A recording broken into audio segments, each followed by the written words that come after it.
फारूक अब्दुल्ला साहब हम उनकी बड़ी इज्जत करते हैं, हमारे सबसे इस वक्त टॉलेस्ट लीडर हैं, सीनियर हैं।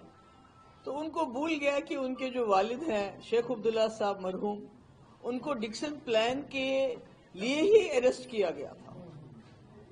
ये नेशनल कॉन्फ्रेंस का एजेंडा हो सकता है, शेख साहब मरहूम का एजेंडा हो सकता है, जिसके लिए उनको अरेस्ट किया गया, डिसमिस किया गया, जेल में डाला गया। ये मुफ्ती मोहम्मद सईद साहब की पार्टी का ऐसा कोई एजेंडा नहीं हो सकता है।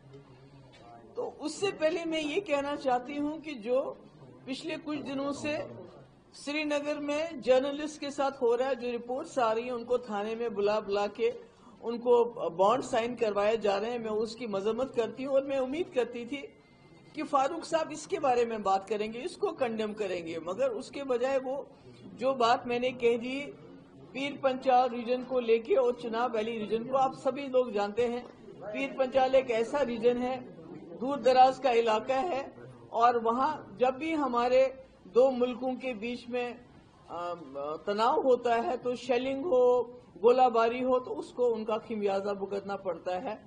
और बहुत ही लोग वहां जो है अभी पस्त हालत में है।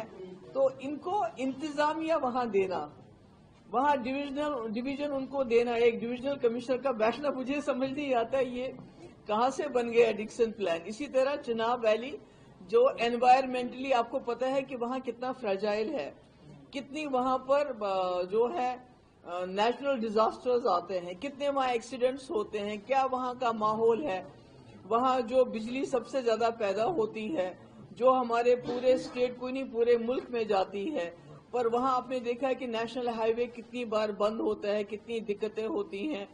तो इस वजह से ये ऐसे इलाके हैं जो कटे हुए हैं एक हिसाब से, जिनके लिए जम्मू या श्रीनगर हर चीज के लिए भागम दौड़ करना, मैं समझती हूँ लोगों के लिए ज्यादती है।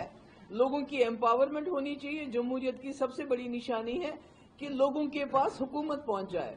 तो मैंने एडमिनिस्ट्रेशन की बात की है, मैंने कोई डिक्सन प्लान की बात नहीं की, क्योंकि मुफ्ती साहब ने अपनी सारी जिंदगी गुजारी जम्मू कश्मीर को इकट्ठा रखने में। उन्होंने इतना बड़ा फैसला जो बीजेपी के साथ जाने का किया, वो भी था कि जम्मू और कश्मीर के मैंडेट को इकट्ठा चलाया जाए।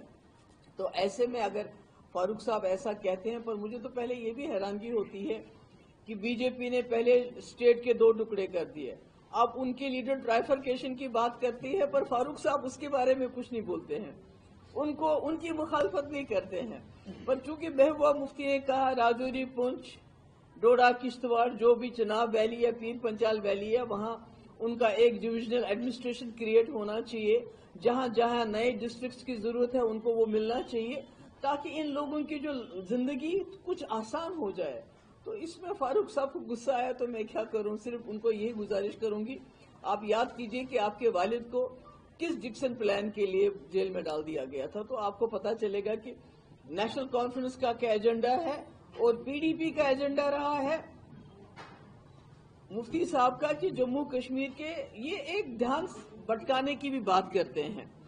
पीडीपी का एक ही एजेंडा है, जम्मू कश्मीर में इज्जत से अमन बहाल हो, जम्मू कश्मीर में बातचीत हो आपस में, और मुफ्ती साहब ने करके भी दिखाया वाजपेयी के टाइम में।